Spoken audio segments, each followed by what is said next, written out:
인사합니다. 하나님의 은혜는 이길 수 없습니다. 하나님의 은혜는 이길 수 없습니다. 네, 정말 그런 것 같으신가요? 네, 우리는 이 주일 오후 시간에 성경이 말하는 하나님의 은혜에 관하여 매주 한 주 한 주 이렇게 살펴나가고 있습니다. 어떠하신지요? 우리가 매주 이 은혜라는 주제를 가지고 말씀을 들으실 때 여러분들의 삶 가운데 은혜라는 말을 전에도 많이 사용했고, 우리 신앙 좋으신 분들은 정말 은혜 아니면 살아갈 수 없습니다. 지금까지 인도한 것, 지금까지 살아온 것, 주의 크신 은혜라, 이것을 매일 고백하고 또 말하게 되죠.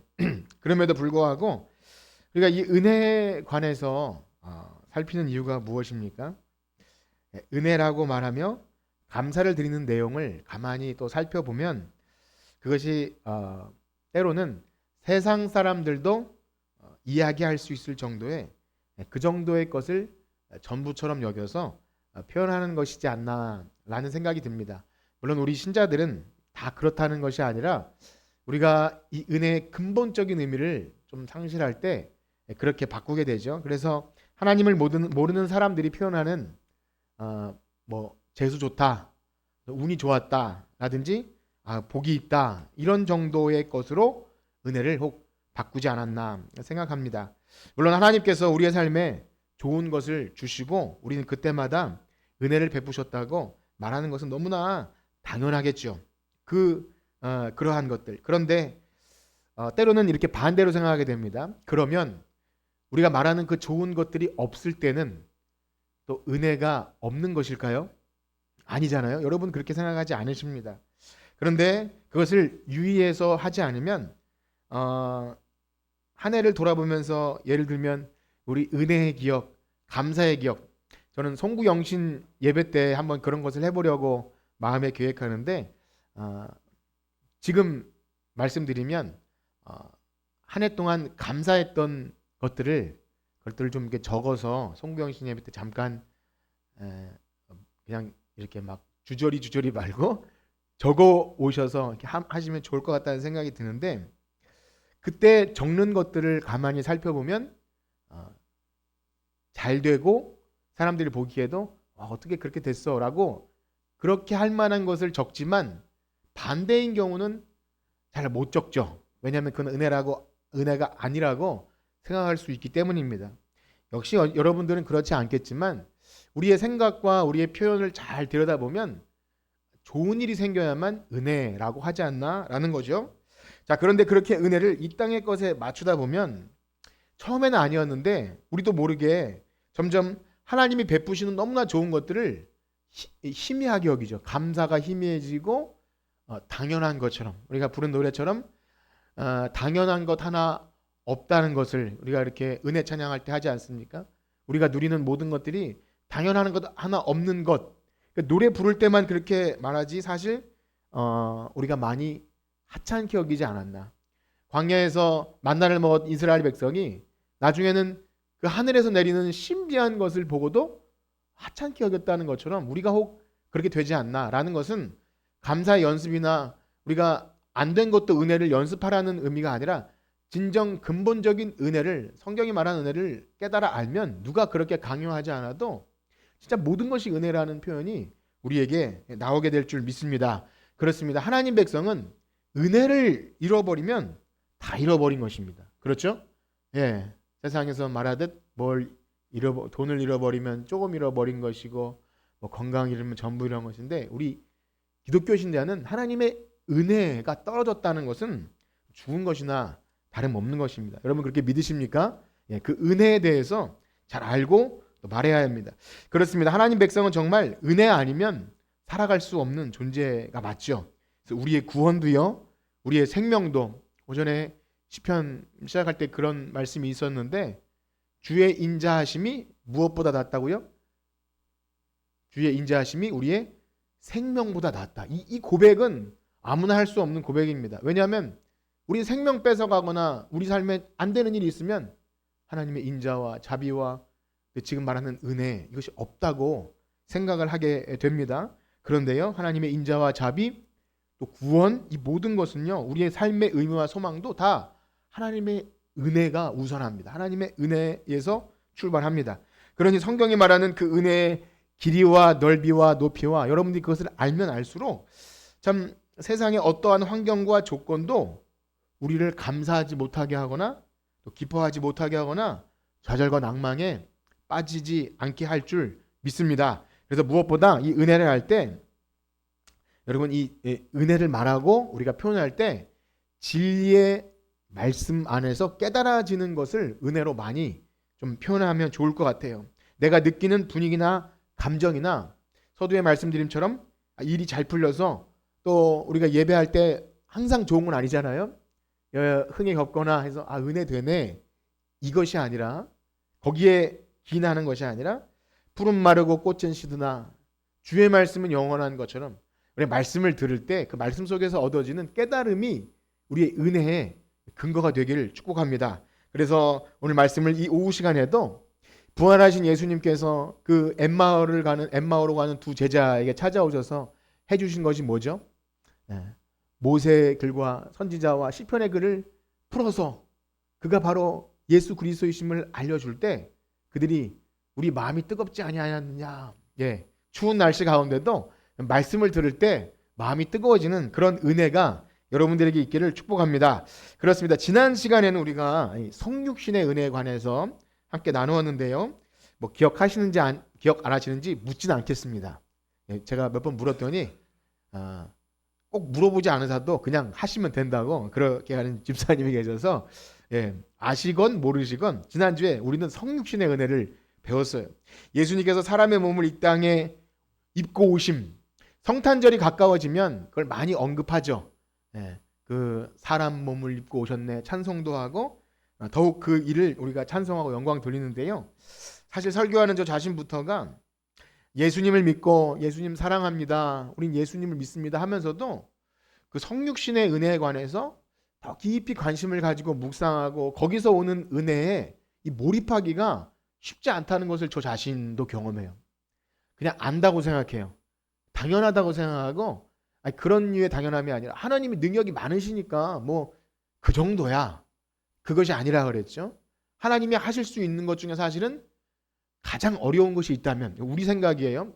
어려운 것이 아니겠지만 가장 좀 고통스럽고 힘든 것이라면 하나님의 아들을 이 땅에 사람의 몸을 입고 이 땅에 오셔야 하는 것. 그러셔야만 우리의 구원. 그래서 과연 우리가 그 성육신의 은혜 얼마나 참 충격을 받고 그래서 그걸 알길 원하시는지 여러분 한번 생각해 보십시오. 우리가 성육신의 은혜 우리가 그것을 얼마나 더 알고 싶어지는지. 무엇보다 우리를 미혹해하는 많은 이단들은요 이런 것에 관심을 갖더라고요. 참 신기한데요. 이 교회 역사 속에서 예수 그리스도의 사람의 몸을 입고 오심, 삼위일체 이런 부분을 이단들은 관심을 갖는데 여러분들 제가 묻지만 대답 안 하시게 한번 생각해 보세요. 예수님이 사람의 몸을 입고 오심이 꼭 그러셔야만 합니까? 안 그러셔도 되는 것입니까? 1번 꼭 그러셔야만 합니다. 2번 다른 방법도 있을 겁니다. 어떻게 생각하세요? 3번이요? 누가 3번 하시는 분 안 계시죠? 여러분 이것은요 반드시 알아두셔야 됩니다. 그 방법이 아니면 안 되는 거예요. 성육신이 아니면 우리의 구원도 없고요. 부활도 없고 우리의 칭의도 없는 거예요. 죄사함도 없는 겁니다. 그래서 여러분 이 성육신의 은혜에 대해서 성탄절 때만 혹은 예수님 이야기가 본문 속에 나올 때만이 아니라 내 은혜의 근거가 이 성육신의 은혜에 있음을 참 여러분들이 믿고 더 알기를 원하고 관심 갖고 내가 거기서 은혜를 받고 있는가를 생각하는 여러분들 되시길 축복합니다. 자, 그런가 하면 오늘은요. 그 우리가 받는 놀라운 은혜의 어떤 그 성격을 좀 살펴보기 원하는데요. 우리가 받게 되는 은혜. 그래서 성경에 등장하는 많은 믿음의 사람들은 다 하나님의 은혜 속에 살았죠. 그들의 삶을 가만히 들여다보면 맨날 좋고 행복해서 은혜가 아니라 참 죄 가운데 방황하고 여러 가지 우여곡절 끝에 아주 그냥 비투성이가 되고 만신창이가 돼도 결국 돌아오게 하시는 그 은혜가 있는 것.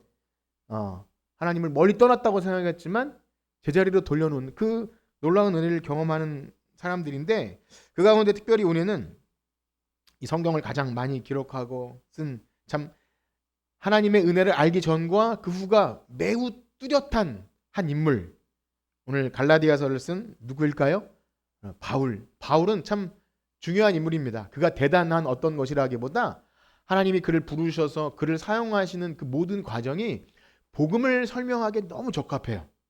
다 바울처럼은 아니라 할지라도 복음, 은혜, 하나님의 섭리 이런 것을 얘기하기 너무나 좋아서 하나님이 그를 부르신 것 같아요. 그래서 사도 바울을 통해 우리가 받는 은혜의 성격이 어떠한 것임을 오늘 살피기 원하는데요. 자, 바울은요, 그가 각 교회에 보내는 편지를 보면 얼마나 은혜를 강조하는지 몰라요. 자신을 소개할 때도 예수 그리스도의 은혜로 말미암아 사도된 바울은 그렇게 인사를 하고 편지하고 인사도 하나님의 은혜와 긍휼이 우리 어디 교회에 있기를 소원합니다. 뭐 갈라디아 교회나 다 그렇게 인사해요. 근데 그래서 사도 바울인 자신이 사도된 것이 하나님의 은혜 때문에 사도가 되었고 이 은혜의 복음을 전하려 하면 나의 생명을 조금 더 귀한 것으로 여기지 않는다. 이렇게 고백할 정도로 자신을 은혜의 사도라고 얘기하죠.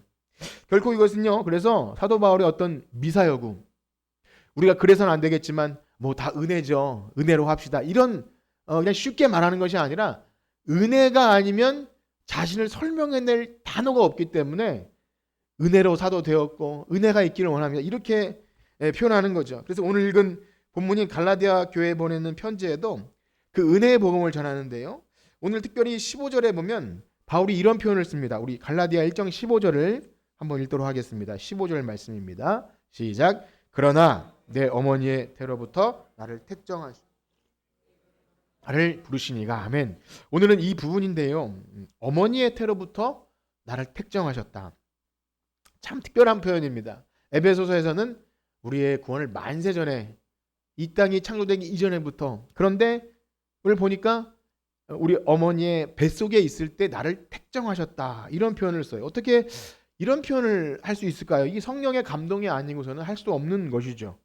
혹이 오늘날 믿는 부모 밑에서 태어난 그래서 어릴 때부터 찬송 소리를 듣고 예수님의 얘기를 듣고 그 아이가 뭐 인식을 하던 못하던 유아 세례를 받고 했던 사람이라면 이런 표현이 좀 더 자연스러울 수 있겠지만 우리는 사도 바울이 어떤 사람인지 이제 압니다. 그래도 교회 한 1년 정도 다니면 이 바울 얘기는 못 들을 수 없어요. 예수님 다음으로 바울에 대한 얘기를 들을 때 그는 어릴 때부터 예수님 믿었던 사람이 아닙니다. 아닐 뿐더러 거기만 그치는 것이 아니라 아예 예수 믿는 자를 잡아 죽이려고 교회를 잔멸하려고 혈안이 되어서 돌아다녔던 그런 사람이에요. 그런데 그가 교회를 핍박하려고 그날도 다메섹, 오늘도 갈라디아서의 이제 마지막에 다메섹으로 돌아간더라. 그렇게 끝낸 다메섹이라는 곳을 지날 때 지금 그 다마스커스라고 하는 그 실제 지명인데요. 거기를 지날 때 환한 빛 가운데 예수님을 만난 이후에 완전히 그냥 변화된 거예요. 어느 정도로 변했냐면 진짜 복음을 증거하는 사람을 잡아 죽이는 사람에서 나의 목숨, 생명을 걸고 이 복음을 전하는 자로 바뀐 거예요. 이건 어느 정도의 변화가 아닌 거죠. 우리가 뭐 예를 들어 병이 걸려서 암이 걸리거나 아니면 인생의 어떤 특별한 경험을 통해 다른 삶을 사는 정도보다 훨씬 심각합니다. 그래서 이처럼 교회를 핍박하는 사람에서 하나님의 은혜의 복음을 증언하는 일을 위해 나의 생명을 조금 더 귀한 것으로 여기지 아니하노라. 우리 그 부분을 한번 읽어볼까요? 그 에베소 교회 장로들에게 함께 설교한 그 부분인데요. 사도행전 20장 24절 말씀입니다. 시작. 내가 달려갈 길과 주 예수께 받은 사명 곧 하나님의 은혜의 복음을 증언하는 일을 마치려 하면은 나의 생명을 조금 더 귀한 것으로 여기지 아니하노라. 여러분 이것이 여러분들의 고백도 되시길 축복합니다. 예, 이 은혜의 복음을 증언하는 일. 이건 목사님들이나 선교사님들만 그러는 거 아니에요. 진짜 예수님을 만난 사람의 이 놀라운 변화가 일어난다는 겁니다. 그런데 우리는 더 놀라운 것은 어떻게 동일한 사람이 복음하면 이를 갈던 사람이 어떻게 이렇게 될 수 있을까? 우리의 경험 속에서 여러분들도 아니 뭐 불교 골수이거나 아니면 교회를 다니는 것을 뭐 배우자나 가족을 그렇게 핍박하던 사람이 뭐 목사가 되거나 이런 경우를 가끔씩 보지만 사도 바울은 정말 뭐 말로 설명할 수 없는 사람입니다. 여러분 우리가 하는 자주 흔한 말로 사람은 잘 바뀐다고 합니까? 바뀌지 않는다고 합니까? 예, 다 그런 말 쓰죠. 사람은 안 바뀌어. 지혜가 있으신 우리 어르신 분들 어떻게 생각하세요? 사람이 잘 바뀝니까? 안 바뀝니까? 예, 어떤, 예. 그가 아무리 배운 사람이든 못 배운 사람이든 어리든 나이가 많든 상관없이 자기가 옳다고 생각하고 또 평생 그것을 위해 몸에 익숙한 것은 누가 아무리 얘기해줘도 안 바뀌어요. 뭐 자녀들이 뭐 이게 맞다 해도 안 바뀝니다. 무엇보다 우리가 다 태어날 때부터 가지고 된 기질 있지 않습니까? 성격과 이런 것은 진짜 다시 태어나도 다시 태어날 일이 없겠지만 안 바뀌어요. 더군다나 바울은요, 태어날 때부터 유대교의 배경을 가지고 그냥 뼛속까지 오늘날 젊은 친구들이 얘기하는 찐 유대교예요. 찐. 그래서 변할 수 없는 거예요. 아마 순교 당해도 사형을 시킨다 그래도 그런 절대 변할 사람이 아닙니다. 마치 한 사람의 사상과 신념이 변하지 않는 것처럼. 그래서 뭐 다른 것보다 한 사람이 종교적인 어떤 투철한 사상이 있으면 순교를 하더라고요. 그 이슬람교나 이런 데 보면 그 종교가 굉장히 무섭습니다. 목숨을 걸게 만드는 거예요. 우리 기독교도 그런 부분이 있지만 또 그런 거와는 차원이 다른 것이죠. 그런 바울이었습니다. 근데 그가 180도 변한 것에 대해서 바울은 서두에 말씀드린 처럼 무엇이 그를 그렇게 변했다고 말합니까? 은혜.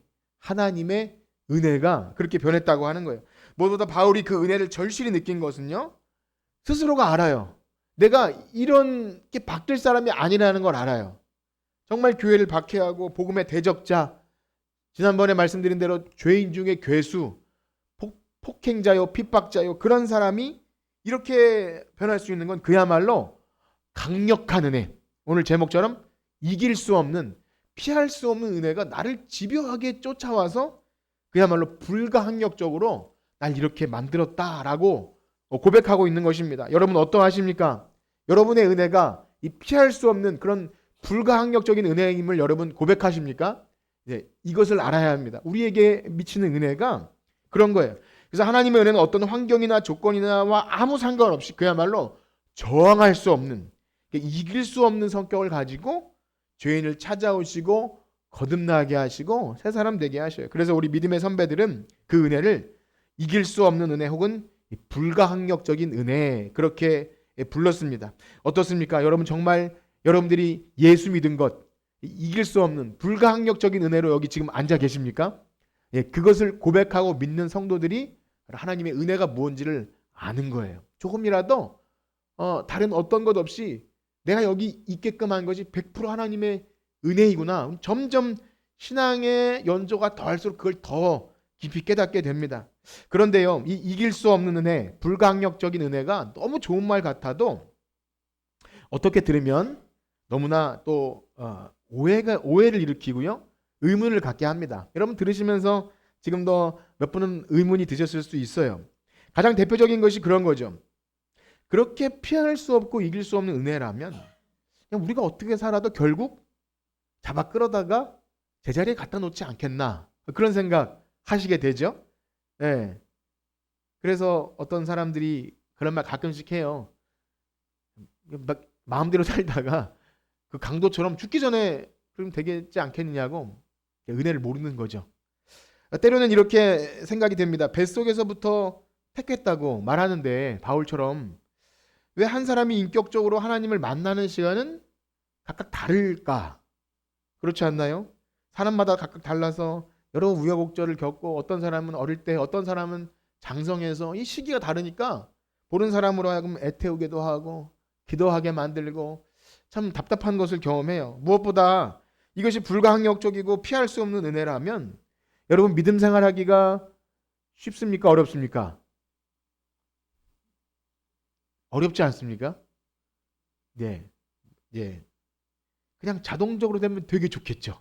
고민 없이 날마다 주와 걸어가. 그랬으면 좋겠는데 어렵잖아요.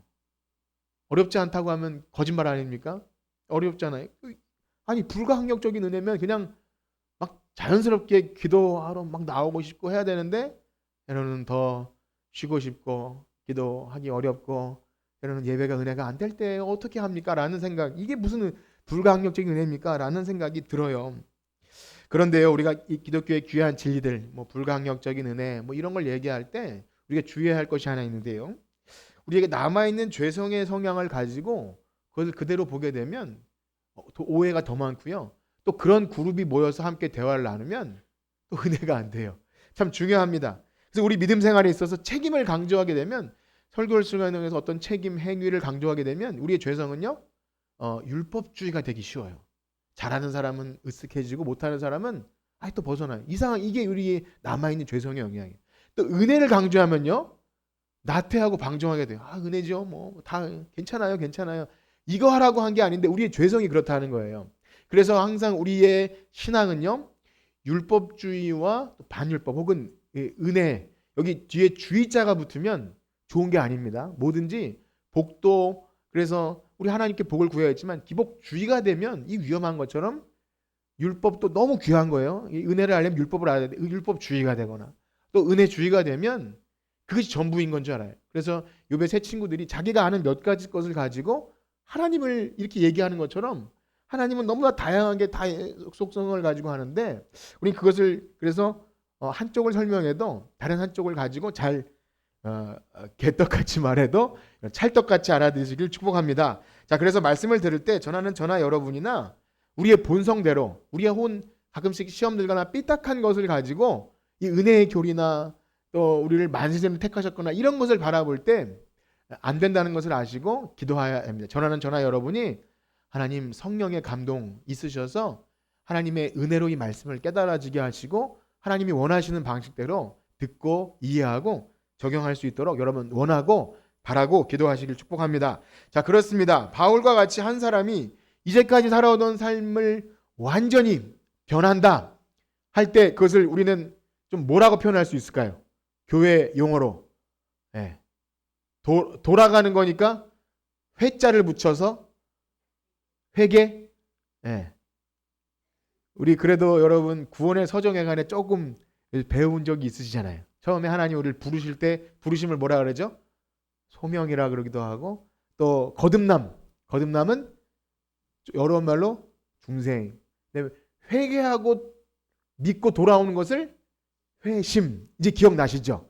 여러분 다 아시지만 제가 다시 기억력을, 우리가 회심이라는 용어를 잘 안 써요. 사실. 그런데 우리 종교 개혁자들이나 우리 개혁신앙이 회심이라는 게 굉장히 중요합니다. 누구나 이 회심이 있어요. 그래서 거듭남은 바람이 어디로 왔다 어디로 가는지 모를 정도로 그렇게 우리가 의식하지 못하게 우리 거듭남의 순간이 있다면, 회심이라는 것은요, 우리가 의식하게 돼요.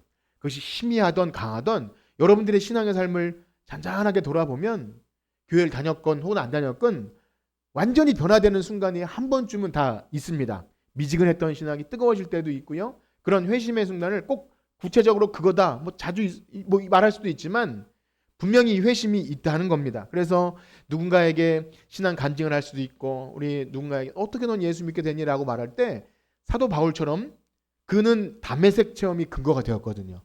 다메섹에서 예수님이 날 만나 주셨고 내가 그때 변했어, 이렇게 말하는 겁니다. 자, 그렇습니다. 이 사건은 전적으로 하나님의 은혜에 일어난 거예요. 사도 바울은 그렇게 말해요.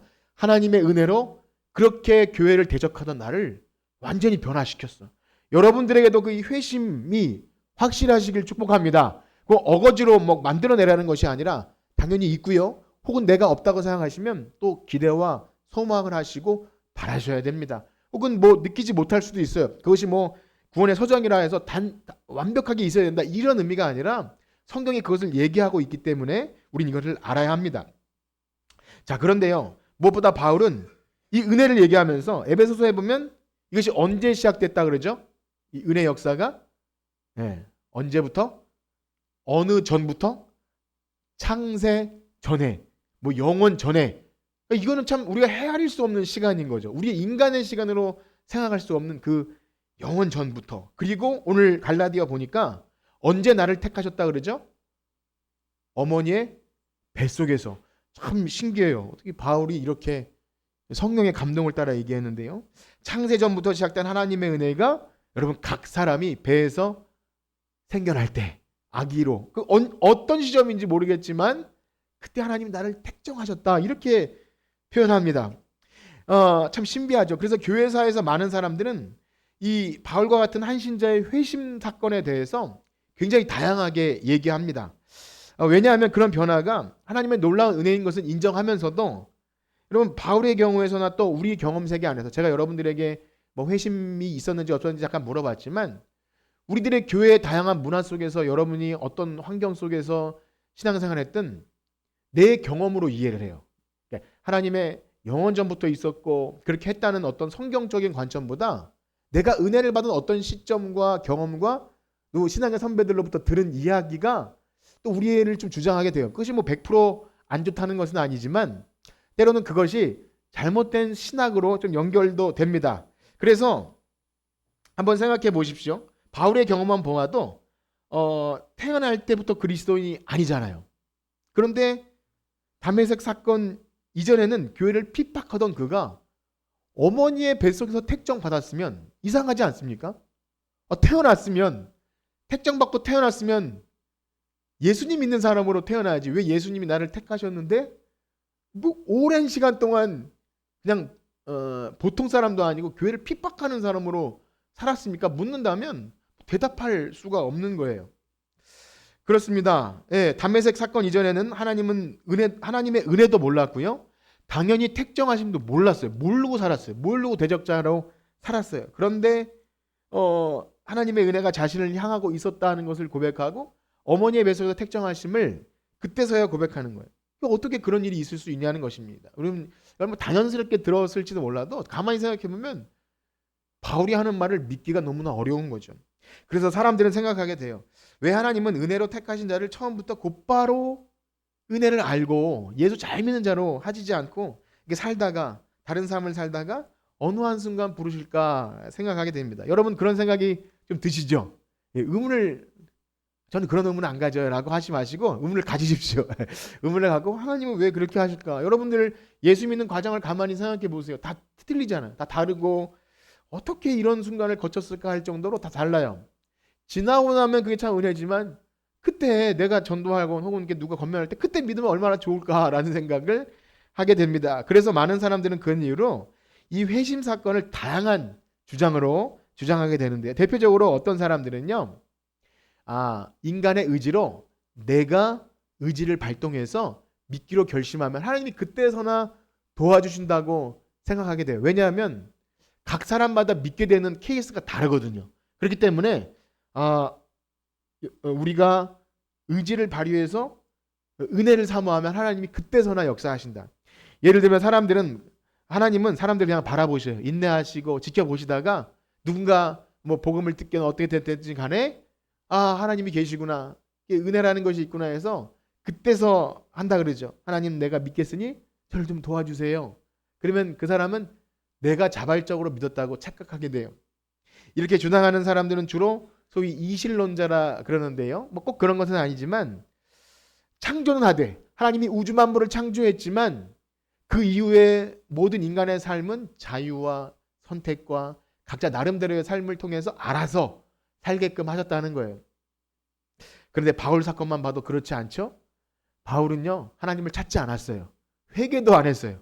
정말 특별한 케이스예요. 오히려 예수님 믿는 자를 박해하던 사람이 일방적으로 하나님께서 주권적으로 불러서 그를 회개시킨 거예요. 너 왜 나를 그렇게 핍박하냐? 그렇게 말씀하셨어요. 바울 사건만 봐도 바울만 특별한 게 아니라는 거예요. 바울이 대표적으로 부름받았지 모든 사람은 스스로 하나님을 찾을 수 없습니다. 죄로 인해 죽었던 우리들은 누구도 스스로 하나님을 찾을 수도 없고 활을 힘조차가 없는 죽었던 인생입니다. 그래서 사실 이 첫 번째 주장은 별로 신경 안 쓰셔도 돼요.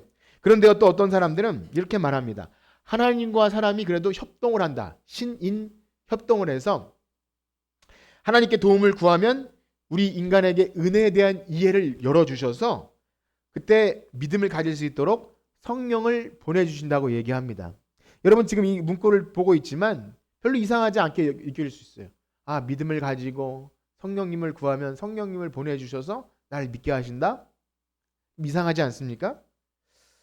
그런데 이렇게 말하는 것은요. 우리의 의지와 성령님이 협동해서 그 선물의 은혜를 구한다고 말할 때 믿음의 주체가 내가 되는 거예요. 여러분 믿음의 주체가 나입니까? 네. 믿음이 뭐죠? 믿음은 오직 너희는 그 은혜로 인하여 믿음으로 말미암아 구원을 얻었으니 이것은 너희에게서 난 것이 아니요 하나님의 선물이라. 에베소 2장 8절이죠. 이건 에베소서는 말씀을 잘 이렇게 해놓으셔야 됩니다. 믿음은요 우리의 의지가 아니에요. 내가 열심 내고 내가 결심이 믿음이 아니라 믿음은 수단이고 통로인데 그것조차 하나님이 주십니다. 그래서 여러분 오늘날 많은 교회들이 사실 이 논지를 갖고 있습니다. 개혁교회이지만 이런 주장을 해요. 그래서 여러분들이 어디서 설교를 듣거나 유튜브 영상을 볼 때 이런 걸 들어도 잘 구분하지 못할 수도 있습니다. 은혜가 되거든요. 이렇게 은혜가 돼요. 물론 어떤 맥락에 따라서는 저도 그렇게 말씀을 드릴 수 있어요. 구분하기 어렵죠. 그러나 근본을 잘 아셔야 됩니다. 그 어떤 것도 우리에게서 나올 수 없다는 것을 분명히 하셔야 되는 거예요. 그런데 이러한 주장을 하는 사람들은 거의 행위 구원론자이고요. 가끔씩 언급하는 이 아르미니우스 주의자, 그들은요 인간의 열심과 노력을 통해 부흥도 일으킬 수 있다고 말합니다. 부흥의 아주 중요한 부분이 회심이거든요. 회심. 그래서 지난번에 말씀드린 것처럼 옛날에 부흥 집회 전형적인 특성은 끝날 때 회심자를 초청해요. 이제 오늘 말씀을 듣고 내가 이제 전에 죄로 살았던 것을 버리고 하나님 백성이 되고자 하는 사람은 앞으로 나오십시오. 이렇게 해서 회심자를 얻어내요. 19세기에 그 찰스 핀이라고 하는 사람은요 이렇게 부흥사가 돼요. 그래서 통계도 내고 내가 가면 이러한 조건과 말씀과 이렇게 하면 많은 회심자를 얻어낼 수 있다고 굉장히 그래요. 사실 이런 분위기가 오늘 한국 교회는 오늘날은 우리는 별로 없지만 부흥 강사도요 개런티가 있습니다. 개런티. 좋은 의미에서는 이 목사님이 오면 정말 막 뒤집어지고 회개하고 참 믿음이 뜨거워지는 역사로 보면 참 좋을 텐데 그런 개런티면 좋을 텐데 그 이면에는 어떤 것이 있었습니까? 너무 말하기 부끄럽지만 이 목사님이 오면 눈물 콧물만 빼는 게 아니라 귀걸이 목걸이도 빼서 이번에 헌금 얼마 내가 거둘 테니까 모르시는 분들에게 너무 이 말씀 드려서 죄송합니다. 그렇게 해서 모종에 그렇게 할 수도 있어요. 그것도 은혜라고 포장할 수도 있는 겁니다. 은혜가 없이 어떻게 물질을 하냐? 근데 그것은 절대 위험한 걸 떠나서 성령을 모독하는 겁니다. 부흥은요 성령님의 주권적인 역사입니다. 여러분 믿으십니까? 하나님이 주권적으로 하시는 은혜 역사이지 사람이 아무리 뭔 찬양과 말씀과 디자인한 것으로 은혜 역사 부흥 절대 일어나지 않습니다. 우리가 그것을 간과하는 순간 구원마저도 인간의 이게 미묘한 차이라고 말씀드렸는데 우리의 신앙과 삶을 전반적으로 다르게 합니다. 그래서 굉장히 위험하다는 사실을 여러분 기억하시고 우리 죄로 인해 완전히 죽었던 사람들 불러 살리시는 역사는 우리가 전혀 할 수 없어요. 물론 부흥 강사나 설교자나 능력 있는 사람 쓰시죠. 그것조차도 통로로 사용하실 뿐이지 하나님의 주권적인 역사가 없이는 교회의 부흥이나 여러분들의 헌신이나 그 어떤 것도 가능하지 않다는 걸 믿으시길 축복합니다. 그래서 이 사실을 분명히 알아야 열심도 낼 수 있는 거예요. 이 사실을 분명히 알아야 부르짖어도 부르짖는 거예요. 내가 부르짖어서 보좌를 움직이는 게 아닙니다. 하나님의 주권적인 역사의 때에 따라서 은혜를 주시는 거지 우리가 열심히 내야 됩니다. 열심히 내지 말라는 게 아니라 주권적인 역사를 기대하고 하는 것입니다. 자, 그런가 하면 또 다른 부류는 앞선 두 가지 견해를 다 거부해요. 어떤 것이냐 하면 죄인을 불러 살리시는 역사는 당연히 성령님의 역사임을 믿고 말합니다. 당연한 것이겠죠. 근데 구원받은 이후에 어떤 한 개인의 삶은 그냥 인간들의 몫이라고 말하는 거예요. 우리의 선택과 우리의 결정과 우리의 신앙생활의 어떤 디테일한 부분. 그래서 목사님은 헌신을 강요하지 않아도 애가 알아서 다 할 수 있습니다. 이렇게까지 하고요. 또 약간 세상적으로 살아도 하나님의 은혜가 이렇게 그런데 자유로 그렇게 신앙생활 하게끔 만들죠. 소위 이것을 열린 신학, 열린 관계라고 말하는데 여러분 잘 못 들으셔보셨을 거예요. 그런데 그런 용어를 쓰지 않아도 이게 얼마나 젠틀하고 오늘날 합리적이고 이성을 중시하고 좀 고품격 있게 믿으려고 하는 사람에게는 이거 잘 먹혀요. 은혜가 되고요. 그렇게 꼭 교회에 붙들어 매지 않아도 신앙생활 잘 할 수 있다고 그렇게 말합니다. 그래 맞아 이게 진짜야. 이렇게 반응해요. 옛날에 너무 고리태분했고 그러면 정말 하나님의 은혜, 자유 내가 자유롭게 하나님께 헌신하는 건데 왜 그렇게 목사님은 강요하고 그런 식의 이렇게까지 말한다는 건 물론 잘못된 강요면 안 되겠죠. 아까 말씀드린처럼 그 뭐 한 사람의 신앙을 꼭 이렇게 틀에 잡히게 하는 것 그게 목적이어서는 안 되겠지만 교회를 통해 충분히 학습되고 훈련되지 않고서 자유, 그다음에 하나님 은혜 이것을 잘못 알아버리면 굉장히 위험합니다. 왜 그렇습니까? 하나님은요 우리를 은혜로 부르셔서 구원받은 성도의 삶을 살게 하시는데요. 우리가 하이델베르크 요리문답 1부, 2부, 3부가 있어요. 수요예배 나오시면 아는데 1부는 인간의 비참함이에요. 그것을 알아야 2부로 넘어가요. 2부는 인간의 구속입니다. 그러니까 죄사함 받고 구원받아요. 3부는 뭔지 아세요? 네. 인간의 감사예요. 그 감사의 삶. 아우 감사합니다. 그런데 그것은 삶으로 나타나고 우리의 율법 준수로 나타나요. 거룩에 대한 요구, 성화의 삶으로 나타나게 되어 있다는 겁니다. 하나님은 거룩하신 하나님이라서 내가 거룩하니 너희도 거룩하라. 그 거룩의 요청이 반드시 있는 겁니다. 그런데 그것은 간과한 채로 하나님 사랑의 하나님이시고 은혜 하나님이신데 뭐 율법으로 다시 돌아가겠느냐. 어서 그 갈라디아 말씀 이런 거를 내 마음의 문구에 딱 잡아서 너무 강요하지 마세요. 난 자유롭게 예수님 믿을래. 이렇게 말하는데 너무 그렇게 말하면 그런 설교와 그런 걸 들으면 얼마나 또 은혜를 받는지 몰라요. 그런데 이건 모두 다 자기사랑, 인본주의적인 자기사랑과 자기의 어떤 죄악된 본성을 그대로 가지고 하나님의 사랑도 오해한 것이고 그리스도의 자유도 오해한 것이에요. 왜냐하면 하나님은 사랑의 하나님이시지만 그 거룩에 대한 속성, 자기 백성이 하나님의 거룩한 성도로 살아가기 위한 삶에 대한 요청이 반드시 있다는 것입니다. 그러므로 우리는 기억해야 합니다. 그리스도인의 참된 자유는 어디서부터 옵니까? 예, 우리의 정체성. 우리는 어떤 사람들입니까? 죄에 대해서는 죽고 그리스도 안에서 하나님께 대하여 산 자. 그래서 우리의 정과 욕심은 그리스도의 십자가에 못 박힘을 알아야 거기 그리스도 안에 참된 자유가 있는 거야. 이것을 제외해버린 채로 좋은 것이 좋은 것이라고 그렇게 말하는 것은 진짜 자유가 아닙니다. 이것을 빼버리면 진짜 사랑도 아닌 것이죠. 자, 그러면 성경적인 관점은 무엇입니까? 제가 여러 다른 것을 설명드린 이유는 뭐 이런 것이 있다라는 나열을 한 것이 아니라 참 중요한 것이요. 이러한 것이 있다는 것을 알아야 진짜가 구분하기 또 쉽습니다. 쉽다기보다 우리가 모른 채로 어떤 유튜브 영상 설교나 누군가에게 어떤 좋은 이 설교 들어봐 좋아 하면 그거 아니야 라고 뭐 말하실 필요는 없어요. 우리가 배운 것이 또 전부는 아니니까요. 그런데요 분별할 줄 알아야 그래도 옳은 길을 또 찾아갑니다. 그래서 성경적인 관점 말씀드린 대로요. 창세전에 시작된 은혜, 우리가 의지로 뭘 하거나 아니면 신인 협동이거나 그런 것이 아니라 우리가 하나님을 알기도 전에 창세전에 우리를 향한 은혜는 이미 시작된 줄 믿습니다. 그래서 하나님의 계획이 어떤 인생에게 시작되고 그 은혜에 반응하는 일들 어떻게 가능해진다는 것입니까? 성경은 앞에서 말한 모든 것도 하나님의 은혜라고 말합니다. 우리가 반응하는 것조차 말씀대로 사는 것조차 다 하나님의 은혜입니다. 처음부터 끝까지 구원의 서정으로 말하면 부르심도 거듭나게 하심도 또 회심시키시는 사건도 의롭게 하심도 또 거룩한 성화의 삶을 영화의 단계가 모든 것은요 하나님의 은혜인 줄 믿습니다. 처음 살리는 은혜 또 죽기까지 모든 과정이 하나님의 은혜. 이것은 그냥 미사여구 그냥 좋은 말로 포장하는 게 아니에요. 여러분들이 이것을 반드시 아셔야 됩니다. 겉으로 보기에는 사람이 열심히 내는 것 같아요. 여러분들이 선택하는 것 같고 여러분들이 결정하는 것 같아요. 내가 이제 이 교회를 다니기로 결정한 것 같고 내가 이제 이런 집사 직분, 권사 직분 내가 이제 결심해서 잘하겠습니다. 이게 아니라는 거예요. 여러분 믿으시나요? 하나님의 은혜 주시지 않으면 직분 감당도 못해요. 말씀이 들려도 감동이 안 될 수밖에 없습니다. 그래서 이 모든 것이 은혜임을 모를 때 내 자격과 내 공로와 그런 것들이 스물스물 일어납니다.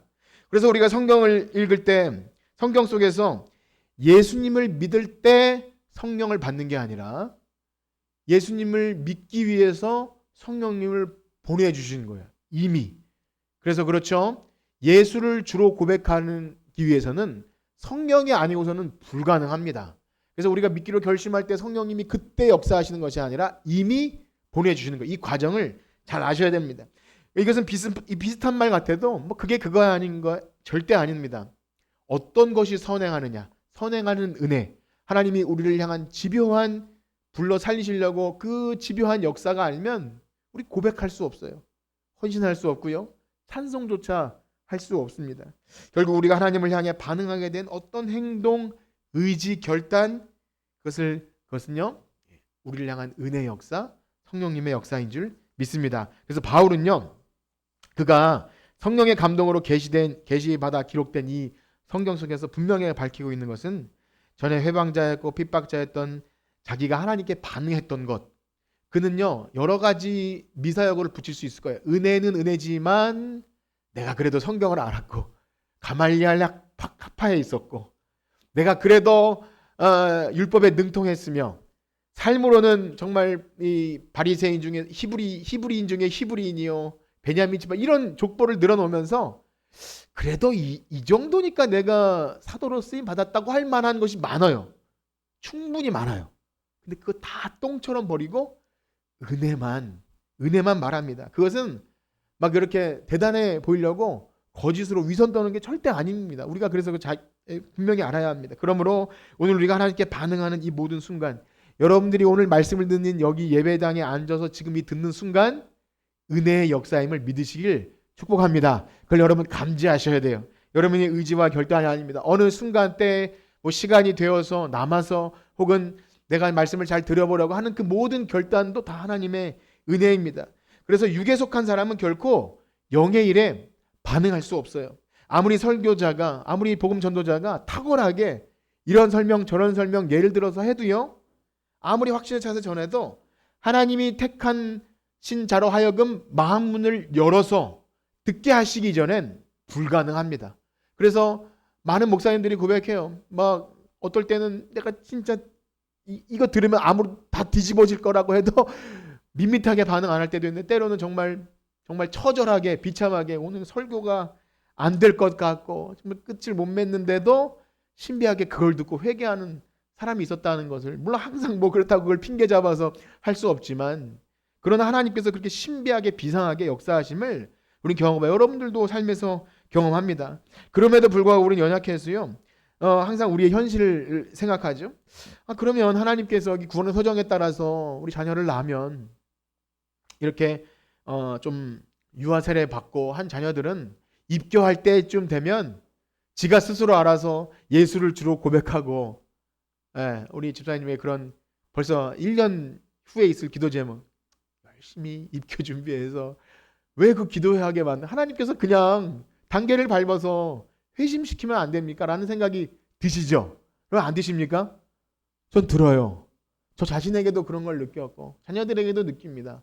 여러분 주변에 전도하려고 마음 먹고 또 이렇게 아무리 해도 안 되는 그런 경험을, 하나님 왜 이렇게 하십니까? 우린 그렇게 생각을 해요. 그냥 내가 강요하지 않아도 예배 잘 드리고 그랬으면 얼마나 좋을까. 그러나 이런 질문에 우리 인간적인 관점으로 대답하고 생각해서는 안 됩니다. 여러 부연 설명할 수 있겠죠. 그래 하나님의 때가 있을 거야. 다 설명하기 좋아요. 근데 앞서서 설명해드린 여러 가지 다양한 오류들이 있다는 것을 아시고 분명한 관점으로 이해하시되, 우리가 최근에 읽은 욥을 보아도요, 하나님은 그분의 선하신 뜻대로 자유롭게 역사하셔요. 우리는 하나님의 일하심을 다 이해할 수 없고요, 그분의 때를 우리가 측량하거나 재단하거나 우리 스스로 이렇게 막 이렇게 잘못 말해서는 안 됩니다. 그러니까 우리 구원이 붙었다 떨어졌다 하는 게 아닌데 하나님 버리셨나 이렇게 잘못 말해서는 안 됩니다. 그래서 인간이 알고 경험한 몇 가지 지식을 가지고 대표적으로 욥기는 인과응보의 논리로 그렇게 재단하죠. 저렇게 하니까 심판받네, 하나님이 치시네, 하나님께 선택받지 못했네. 우린 선택 교리를 절대 그렇게 사용하시면 안 되는 겁니다. 그렇습니다. 하나님의 영원이라는 관점에서 봐야 돼요. 창세 전이라는 관점에서 우리의 시간을 한번 생각해 보세요. 우리의 이 짧고 짧은 인생에서 몇십 년, 몇 년, 수십 년이라 할지라도 우리 그것은 너무 아무것도 아닌 거예요. 하나님의 그 많은 사람들이 이 땅에 태어나고 왔잖아요. 근데 우리의 생각에 조바심이 나서, 물론 조바심을 내야 합니다. 아무것도 안 해서는 안 돼요. 왜냐하면 유아 세례 받을 때 또 이렇게 기도할 때 이 아이가 믿음으로 자랄 수 있도록 맡기셨잖아요. 최선을 다해야 되죠. 그럼에도 불구하고 하나님의 때가 있음을 인정하고 우리의 시간을 살아가는 겁니다. 그렇습니다. 하나님의 은혜는 우리가 엄마 뱃속에 있을 때부터 우리를 향하신 줄 믿습니다. 전에 교회를 욕하고 믿는 사람을 조롱하고 혹 잘난 멋에 사는 사람이 있다 할지라도 그때도 여전히 하나님의 은혜는 우리를 향하고 있었음을 믿으시길 축복합니다. 왜 그렇습니까? 로마서 5장 8절에 보면 우리가 아직 죄인 되었을 때, 우리가 원수로 행할 때, 하나님의 대적자로 행할 때조차 그때 이미 그리스도께서 우리를 위하여 십자가에 죽으셨기 때문에 바울의 말이 맞는 거예요. 우리 로마서 5장 8절을 읽어볼까요? 시작. 우리가 아직 죄인 되었을 때 그리스도께서 우리를 위하여 죽으심으로 하나님께서 우리에 대한 자기의 사랑을 확증하셨느니라. 아멘. 그렇습니다. 대적자로 행할 때조차 그리스도께서 이미 죽으셨기 때문에 택정한 거예요. 만세전에 택함 받은 겁니다. 물론 예수님을 믿고 회심 사건이 있기 전에는 모르죠. 택정을 받았는지 창세전에 있었는지 모릅니다. 진실로 거듭나고 회심한 성도라면 그것을 깨닫게 돼요. 아, 이게 내 힘으로 된 게 아니구나. 만세전에 있었구나. 어머니의 뱃속부터 나를 택하셨구나. 그래서 이 회심 또 성화 혹은 칭의 교리, 선택, 예정 이런 것은요, 죄인들에게, 하나님 믿는 마음이 없는 사람들에게 적용하거나 우리가 함부로 말하게끔 돼 있는 게 아니에요. 아, 저 사람 뭐 선택했네, 저 사람 이게 아니라 진실로 회심한 성도가 내 삶을 뒤로 돌아보니 야, 이거 하나님의 은혜가 아니면 여기 없었겠구나. 그렇게 이 교리는 우리가 항상 바라봐야 합니다. 죄인의 본성을 가지고 보는 게 아니라 거듭난 그리스도 안에서 산 자로서 이 말씀을 보면 우리의 시선이 완전히 달라져요. 그래서 우리가 살아온 과정들을 볼 때 야, 그래서 그때 나를 그렇게 하셨구나. 이게 이해되어지기 시작해요. 아, 그래서 그때 나를 그렇게 인도하셨구나. 내가 어느 가정에서 태어나게 하셨고, 그 믿는 가정이든 안 믿는 가정이든 살아온 과정 속에서 이런 교육을 받게 하셨고, 내가 여러 가능성을 가지고 여러 사람을 만났지만 왜 이 사람과 결혼하지 않고 이 사람과 결혼해서 이런 자녀를 낳았으며 하는 이 모든 과정들이 하나님의 은혜 역사임을 믿으시길 축복합니다. 때로는 여러분 죽을 뻔한 경험도 있고 이 교회 나오지 못할 여러 순간들이 있지 않았습니까? 생각해보면 어릴 때 죽을 뻔한 경험들이 있고 하나님의 은혜를 알기 전에도 그런 상황이 있고 교회 못 나올 상황이 있지만 지금 여기 여러분께서 하나님의 은혜를 알고 내 삶이 변했다고 느끼신다면 그 순간을 위해서 우리를 살려주신 거예요. 믿으시나요? 항상 그렇게 은혜의 관점에서 과거를 되돌아봅니다. 이것은 만들어낸 얘기가 아니라 그렇게 짜 맞춘 게 아니에요.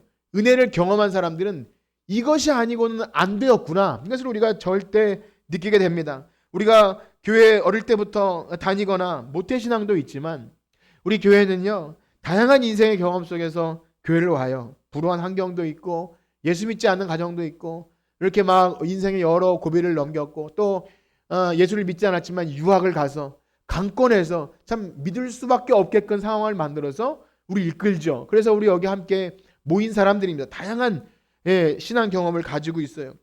모두 다 똑같은 신앙 환경에서 자란 것이 아니라 각자 다양한 인생을 삽니다. 너무나 많은 변수들이 있어요. 돌아보면 하나님이 가장 적합한 길로 인도하신 거예요. 여기까지 인도하시기 위해서. 그래서 은혜를 말할 때 좋았던 것이 아니라 때로는 막아주셨기 때문에, 그때 막아주셨기 때문에 내가 여기 있구나. 그 은혜를 고백하길 축복합니다. 그래서 성구영신 예배 때 쓸 때 그때 하나님이 저를 다치게 해주셔서 내가 딴 길로 못 갔습니다. 그때 재정을 충나게 해주셔서 내가 그렇게 세상 길로 안 갔습니다. 이런 것이 은혜라는 것을 깨닫게 되는 거죠. 모두 다 똑같은 환경에서 살았고 과정을 겪으면 얼마나 좋겠습니까? 기계적으로 되지 않아요. 하나님께 우리에게 정말 자유의지 주셨고 인격을 주셨는데, 그래서 변화되기 이전에는 하나님과 상관없는 삶을 살 때도 우리를 그렇게 이끌어 주셨습니다. 뭐가지에 이렇게 택정한다는 것이 딴 길 가지 못하도록 막 올가매고 이런 개념이 아닌 거예요. 그래서 때로는 하나님이 나를 믿었다고 할지라도 버리셨다는 생각을 가질 때도 있어요. 만신창이가 된 것을 경험하기도 하고 정말 하나님을 떠나기도 하지만 지나고 나서 보면 하나님이 끝까지 나를 추적해 주셨음을 믿게 됩니다. 저 멀리 도망을, 어떤 집사님은 저 멀리 도망갔다가 거기서 잡아다가 또 예수 믿게 하지, 절대 교회를 못 떠나게 한 이 사건들을 믿는 사람만 경험하게 돼요. 우리는 그래서 이 끊이지 않는 사랑, 우리를 여전히 추적하시는 그것. 그래서 미국인가 영국의 어떤 참 신실한 어떤 톰슨이라는 분은 하나님을 개에 비유하기 그랬지만 천국의 추적자, 그런, 하나님은 나를 집요하게 끝까지 쫓아오시는구나. 예수님을 알기 전에 우리가 배웠던 것들, 가진 지식과 재능, 예수 믿은 이후에 그것을 다 사용하게 하시더라고요. 그때는 내가 그것을 왜 기술을 가지고 있었고, 또 내가 하나님을 알기 전에 내 멋대로 내 잘난 멋에 그것 가지고 재능을 가지고 살았는데 그렇게 됐을까? 정말 어떤 목사님은 제 MBC 아나운서 출신인데요. 자기 부인이 새벽 예배를 가고 그게 너무나 믿고 싫어서, 조정민 목사님이라는 분이 있어요. MBC 아나운서인데 마누라를 교회에서 빼내려고 새벽 예배를 쫓아갔다가 그 MBC PD 수첩처럼 내가 여기 방언을 하고 그러니까 고발하려고 조사하다가 목사가 되었어요. 그러니까 그 부인이 절대 신학교는 가면 안 된다고 그랬다라. 그래서 아내를 좀 그렇게 진짜 믿었으면 신학교 가게 해야지 그렇게 했다 그러더라고요. 끝까지. 그런데 나중에 알고 보니까 그 모든 과정이 하나님의 은혜였음을 고백하는 거예요. 아나운서니까 얼마나 또 말씀 설교를 잘 전하겠습니까? 바울이 그랬어요. 그가 배운 성경 지식, 유대인이라는 배경과 동시에 로마 시민권을 갖고 있었어요.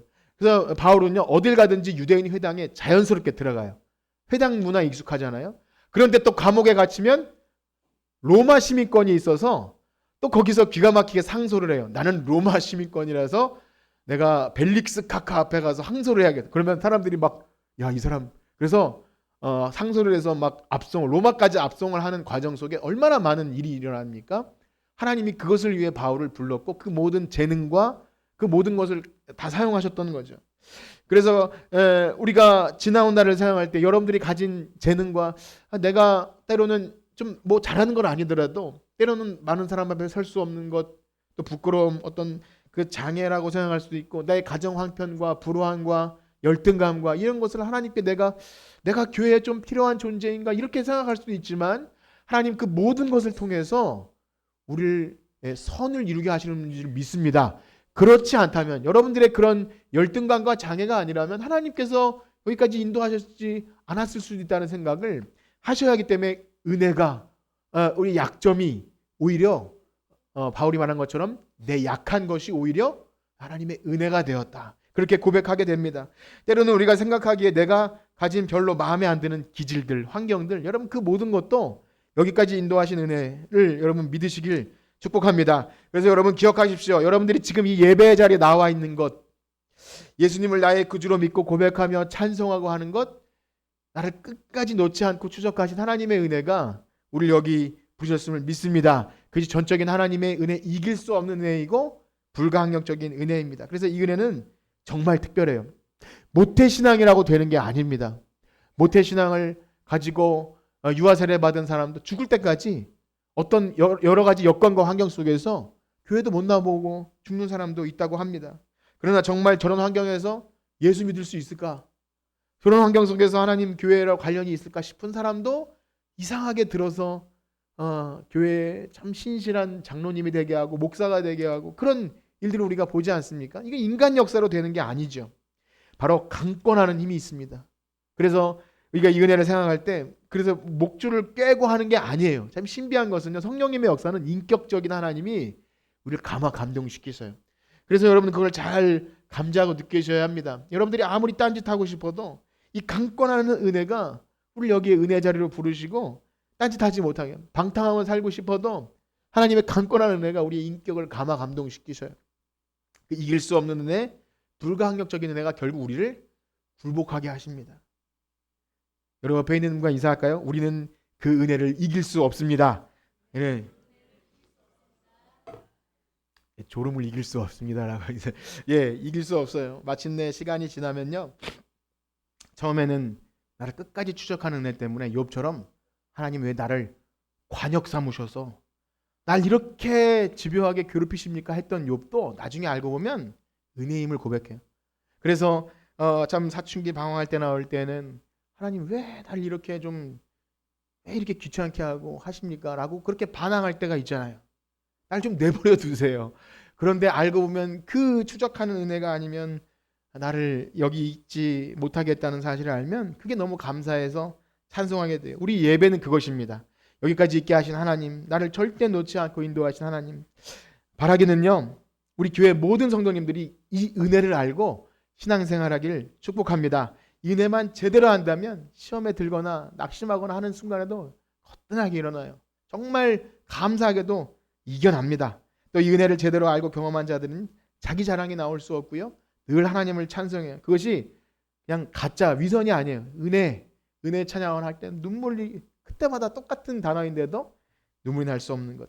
바라기는 저와 여러분들이 이길 수 없는 은혜, 불가항력적인 은혜로 하나님 믿는 성도들 되시기를 주님의 이름으로 축복합니다. 우리 찬송하고 기도할 텐데요. 하나님의 은혜, 나를 부르시니가, 나를 지으시니가 하나님, 부르시니가 하나님, 보내시니도 하나님, 나의 나 된 것은 다 하나님의 은혜라. 우리 찬송 부르시고 이렇게 기도하고 마치겠습니다.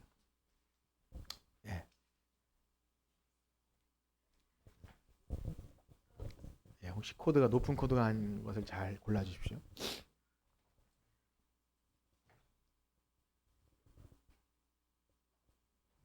하나님의 은혜 찬양합시다. 우리 들으신 말씀 기억하면서 나를 지으신 이가 하나님, 부르신 이가 하나님, 보내신 이도 하나님, 나의 나 된 것은 다 하나님 은혜라.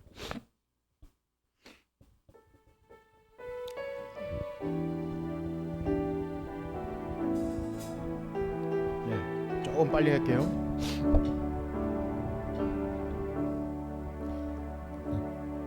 나를 지으신 이가 하나님, 나를 부르신 이가 하나님, 나를 보내신 이도 하나님, 나의 나 된 것이 나 하나님 은혜라. 나의 달려갈 길 나가도록, 나의 마지막 호흡 다하도록, 나로 그 십자가 품게 하시니, 나의 나 된 것이 나 하나님 은혜라. 한량없는 은혜, 한량없는 은혜, 갚을 길 없는 은혜, 내 삶을 애워싸는, 내 삶을 애워싸는 하나님의 은혜, 나 주저함 없이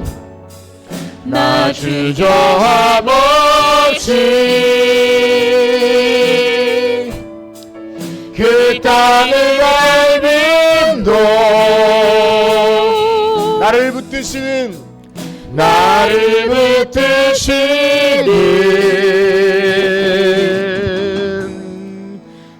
아멘. 한량없는 은혜, 갚을 길 없는 은혜,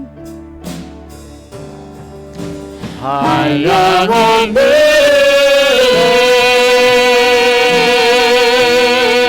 갚을 길 없는 은혜, 내 삶을 애워싸는 하나님의 은혜, 나 주저함 없이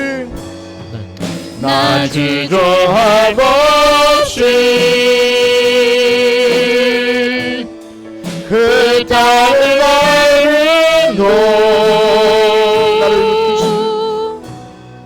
나를 붙드시는